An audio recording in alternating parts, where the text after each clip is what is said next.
ದಕ್ಷಿಣದಿಂದ ಉತ್ತರಕ್ಕೆ ಭಾರತ ಜೋಡೋ ಯಾತ್ರೆ ಮೂಲಕ ಹೊಸ ಎನರ್ಜಿ ನೀಡಿದ್ದ ರಾಹುಲ್ ಗಾಂಧಿ ಈಗ ಲೋಕಸಭೆ ಸಮರ ಗೆಲ್ಲೋದಕ್ಕೆ ಪಶ್ಚಿಮದಿಂದ ಪೂರ್ವಕ್ಕೆ ನ್ಯಾಯಯಾತ್ರೆಯನ್ನ ಮಾಡ್ತಾ ಇದ್ದಾರೆ. ಇನ್ನು ಇವೆಲ್ಲ ವಿಚಾರಗಳ ಮಧ್ಯೆ ಮಾಸ್ಟರ್ ಬ್ಲಾಸ್ಟರ್ ಸಚಿನ್ ತೆಂಡೂಲ್ಕರ್ ಅಚ್ಚ ಕನ್ನಡದಲ್ಲಿ ಸ್ವಚ್ಛವಾಗಿ ಕನ್ನಡವನ್ನ ಮಾತನಾಡಿದ್ದಾರೆ. ಅಷ್ಟೇ ಅಲ್ಲ, ತನಗಿಂತ Venkatesh Prasad fit and fine ಎಂದಿರುವ ಯುವಿ ಕನ್ನಡಿಗರಿಗೆ ಜೈಕಾರ ಹಾಕಿದ್ದಾರೆ. ಕನ್ನಡ ನೆಲದಲ್ಲಿ ದಿಗ್ಗಜ ಕ್ರಿಕೆಟಿಗರ ಆಫ್ ದಿ ಫೀಲ್ಡ್ ಆಟ ಹೇಗಿತ್ತು ಅನ್ನೋದನ್ನ ತೋರಿಸ್ತೀವಿ ನೋಡಿ. ಕನ್ನಡದಲ್ಲೇ ನಮಸ್ಕಾರ ಹೇಳಿದ ಸಚಿನ್ ತೆಂಡೂಲ್ಕರ್. ಎಲ್ಲರಿಗೂ ನಮಸ್ಕಾರ.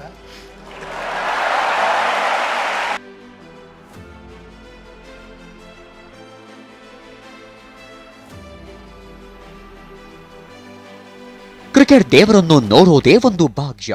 ಅದರಲ್ಲೂ ಮಾಸ್ಟರ್ ಬ್ಲಾಸ್ಟರ್ ಮುಖ ಅರಳಿಸಿದ್ರು ಅಂದ್ರೆ ಅದು ಇನ್ನೂ ಚೆನ್ನ. ನಗುಮುಖದಲ್ಲೇ ಕ್ರಿಕೆಟ್ ದೇವರು ಅಚ್ಚ ಕನ್ನಡವನ್ನ ಸ್ವಚ್ಛವಾಗಿ ಮಾತನಾಡಿದ್ದಾರೆ.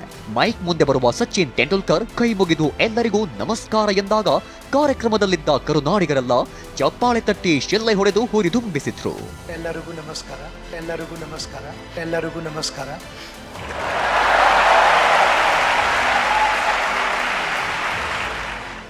ಚಿಕ್ಕಬಳ್ಳಾಪುರದ ಮುದ್ದೇನಹಳ್ಳಿಯ ಸಾಯಿ ಕೃಷ್ಣನ್ ಕ್ರಿಕೆಟ್ ಮೈದಾನದಲ್ಲಿ ನಡೆದ ಪಂದ್ಯದಲ್ಲಿ ಸಚಿನ್ ತಂಡ ಜಯ ಭೇರಿ ಬಾರಿಸಿತು. ಯುವರಾಜ್ ಸಿಂಗ್ ತಂಡವನ್ನು ಬಗ್ಗು ಬಡಿದ ಮಾಸ್ಟರ್ ಬ್ಲಾಸ್ಟರ್ ಸಚಿನ್ ತೆಂಡೂಲ್ಕರ್ ಸೈನ್ಯ ಪ್ರಶಸ್ತಿಯನ್ನು ಸ್ವೀಕರಿಸಿದ ಬಳಿಕ ಆಡಿದ ಮೊದಲ ಮಾತು ಅಂದ್ರೆ ಎಲ್ಲರಿಗೂ ನಮಸ್ಕಾರ ಅನ್ನೋದು. ಎಲ್ಲರಿಗೂ ನಮಸ್ಕಾರ.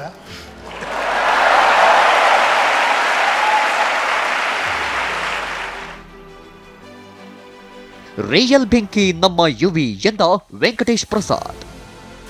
ಪಂದ್ಯಕ್ಕೂ ಮುನ್ನ ಸುದ್ದಿಗೋಷ್ಠಿಯಲ್ಲಿ ಕ್ಯಾಪ್ಟನ್ ಯುವರಾಜ್ ಸಿಂಗ್, ಕನ್ನಡಿಗ ವೆಂಕಟೇಶ್ ಪ್ರಸಾದ್ ಸೇರಿದಂತೆ ವಿದೇಶಿ ದಿಗ್ಗಜ ಕ್ರಿಕೆಟಿಗರು ಹಾಜರಿದ್ದರು. ಈ ವೇಳೆ ವೆಂಕಿಯವರಿಂದ ಬೆಂಕಿ ಪ್ರದರ್ಶನ ನಿರೀಕ್ಷಿಸಬಹುದಾ ಅಂತ ಮಾಧ್ಯಮದವರು ಪ್ರಶ್ನಿಸಿದರು. ಇದಕ್ಕೆ ಉತ್ತರಿಸಿದ ಕನ್ನಡಿಗ ವೆಂಕಟೇಶ್ ಪ್ರಸಾದ್, ರಿಯಲ್ ಬೆಂಕಿ ನಮ್ಮ ಯುವರಾಜ್ ಸಿಂಗ್ ಅಂತ ಹೇಳಿ ನಸು ನಕ್ಕಿದ್ರು. The Benki is there actually. The real Benki is UV, yeah, hitting sixes. I was part of that. I was watching from the stands, of course, yeah. One world one family ಪಂದ್ಯಕ್ಕೂ ಮುನ್ನ ಮತ್ತು ಪಂದ್ಯ ನಡೆದ ದೃಶ್ಯಗಳು ಅಭಿಮಾನಿಗಳ ಕಣ್ಣಿಗೆ ಕಟ್ಟಿದಂತಿದೆ.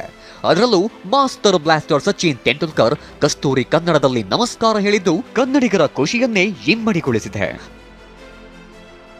Rajesh, sports bureau, TV9.